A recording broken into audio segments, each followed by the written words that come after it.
আসসালামু আলাইকুম সম্মানিত দর্শক, এই মুহূর্তে যে ভিডিওটি দেখছেন সত্যি একটি ভিন্ন ধর্মী ভিডিও।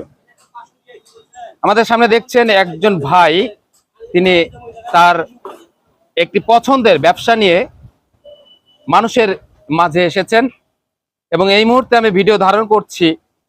এই ভিডিওর মাধ্যমে কিছু সচেতনতা বাণী, কিছু শিক্ষণীয় বিষয় আমি তুলে ধরবো ইনশাল্লাহ। আশা করছি ভিডিওটি প্রথম থেকে শেষ পর্যন্ত দেখবেন। ভাইয়ের নাম কি? মোহাম্মদ তারেক।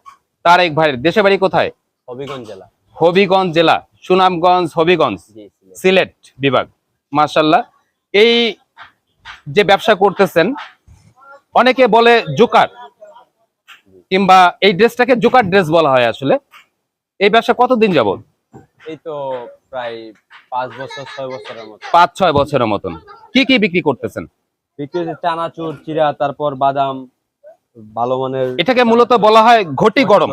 ঘটি গরম আপনারা দেখতে পাচ্ছেন যে ঘটি গরম, এখানে গরম গরম ভাজা, চিড়া ভাজা, চানাচুর ভাজা এসব দিয়ে তিনি সুস্বাদু একটি মজাদার খাবার তৈরি করে দেয়। তো এই যে 6 বছর যাবত এই ব্যবসাটা করছেন, কেমন লাগছে? আলহামদুলিল্লাহ ভালো। এই তো দিন শেষে কিছু টাকা পাই, এটা দিয়ে সংসারটা চালাই অনেক ভালোভাবে আছে। অনেকেই খারাপ মন্তব্য নেয়, তো এই ধরনের কি আপনার সামনে কোনো খারাপ মন্তব্য কেউ কখনো করেছে? অনেকে প্রায় সময় অনেক ভাবে বলে যে এরকম ভাবে করো না, এটা করো না, এটা করো না। তারপরে মনে করেন নিজে যতটুকু পারি সবারে মানায় নিয়া, যার যার মতো সবারে বুঝ দিয়া ব্যবসাটা চালায় যাইতেছি। যতটুকু চেষ্টা করি মানুষকে ভালো খাওয়ানোর। প্রতিদিন সকালে বের হন?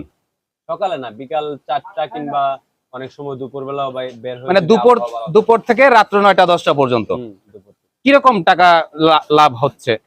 লাভ মনে করেন 2500 টাকা বিক্রি হয়, এখান থেকে খাওয়া দাওয়া শেষে 500-400 এরকম থাকে। যাক, মোটামুটি সংসার চলে যাচ্ছে। আপনি কি বিবাহিত? না, আমি অবিবাহিত। অবিবাহিত। আপনার বাবা মা আছে? বাবা মা আছে, আল্লাহ। কি করেন তারা? ওনারা বাড়িতে আছে। কয় ভাই বোন? 2 ভাই 1 বোন। 2 ভাই 1 বোন। আপনি কি বড়? না, আমি সবার ছোট। আচ্ছা, বড় ভাই বোন কি করে? বড় ভাই আমার মতো এই বাজারে বিক্রি করতে, এখন গ্রামে আছে, আর বোনরে বিয়ে দিয়ে দিচ্ছি। আপনি এই ব্যবসা করে যে লাভ হচ্ছে, এই অর্থটা কি আপনি পরিবারে দিচ্ছেন, মা বাবাকে দিচ্ছেন? আমার মা বাবার জন্যই। আলহামদুলিল্লাহ। ওনাদের জন্য। সম্মানিত বন্ধুরা, এতক্ষণ শুনলেন তারেক ভাইয়ের জীবন কাহিনী।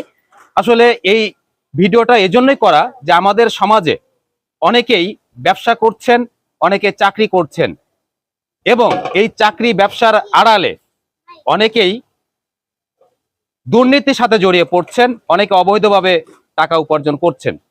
কিন্তু আমাদের সৃষ্টিকর্তা মহান আল্লাহ রাব্বুল আলামিন বলেছেন, এবং আমাদের নবী হযরত মুহাম্মদ সাল্লাল্লাহু আলাইহি সাল্লাম এই ব্যবসাকে প্রতিষ্ঠিত করেছেন, ব্যবসাকে মর্যাদা দিয়েছেন বেশি।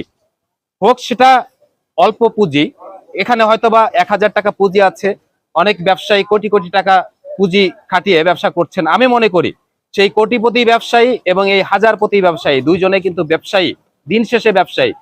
তারপরেও ঘটনার আড়ালে কিছু ঘটনা রয়ে যায়। এই ব্যবসার পিছনে আরো একটি জিনিস কাজ করছে, সেটি হচ্ছে সততা এবং অসততা।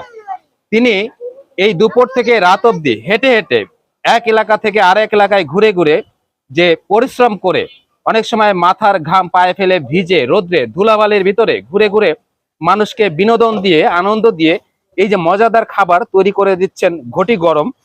তো আমি মনে করি এই ব্যবসাটা সৃষ্টিকর্তার কাছে অবশ্যই গ্রহণযোগ্যনীয় এবং পছন্দনীয়, এবং এই অর্থ যে লাভ হয় সেই টাকাটা সম্পূর্ণ তুলে দিচ্ছেন তার মা বাবার কাছে। ওনার জন্য সবাই দোয়া করবেন, আমিও মন খুলে দোয়া করছি। এবং সবাইকে একটি কথাই বলে দিচ্ছি, মানুষ হয়ে মানুষকে অবহেলা করবেন না, কারণ আমরা সবাই এক সৃষ্টিকর্তার সৃষ্টি। হোক সে হিন্দু মুসলিম, দেখতে কালো খারাপ, ছোট বড়, ধনী গরিব, যাই হই না কেন, মানুষ মানুষের জন্য, জীবন জীবনের জন্য।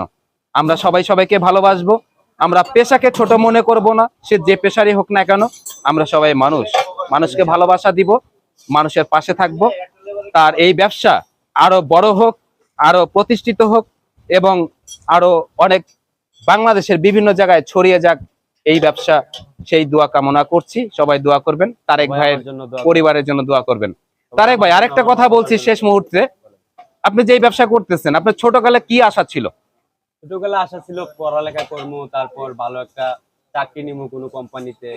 যাই হোক, গরিবের ছেলে, পড়া হলো না, তাও মা বাবা অনেক চেষ্টা করছে, ভালো একটা পজিশনে নিতে চাইছে, তাও ক্লাস 6 পর্যন্ত পড়ার পরে শহরে আসলাম, এই কাজ কামের মধ্যে দিয়ে অনেক কিছু কইরা এটা গলা নেওয়া লাগে। আমাদের সমাজে অনেকেই আছে ম্যাজিস্ট্রেট, অনেকে আছে সচিব, অনেকে আছে সুনামধন্য প্রতিষ্ঠিত কোটিপতি শিল্পপতি। দেখা যায় আমরা যারা রাস্তার ভবঘুরে মানসিক প্রতিবন্ধীদেরকে নিয়ে কাজ করি, তাদের ভিতরেই অনেক যারা বৃদ্ধদেরকে রাস্তায় পাই অবহেলিত অবস্থায়, অসহায় অবস্থায়, পরবর্তীতে জানা যায় তাদের পরিবারে তাদের সন্তানের ভিতরে একজন ম্যাজিস্ট্রেট আছে, সচিব আছে, ডাক্তার আছে, ইঞ্জিনিয়ার আছে, কোটিপতি আছে, কিংবা প্রবাসী ভাই বোনেরা, তাদের মা বাবারাই কিন্তু রাস্তায় অবহেলিত অবস্থায় পড়ে থাকে। আপনি এই ছোট ব্যবসা করে কিংবা 1000 টাকা পুঁজির ব্যবসা করে আপনি আপনার মা বাবাকে দেখছেন, তাদের ভরণ পোষণ চালাচ্ছেন, এটাই হচ্ছে গর্বের বিষয়। আপনার মা বাবা একজন গর্বিত সন্তানের মা বাবা, আপনার মা বাবার জন্য দোয়া রইল এবং আপনার জন্য দোয়া রইল, আল্লাহ তাআলা আপনাকে আরো ভালো করুক, ব্যবসা প্রতিষ্ঠিত করুক। সবাইকে আসসালামু আলাইকুম।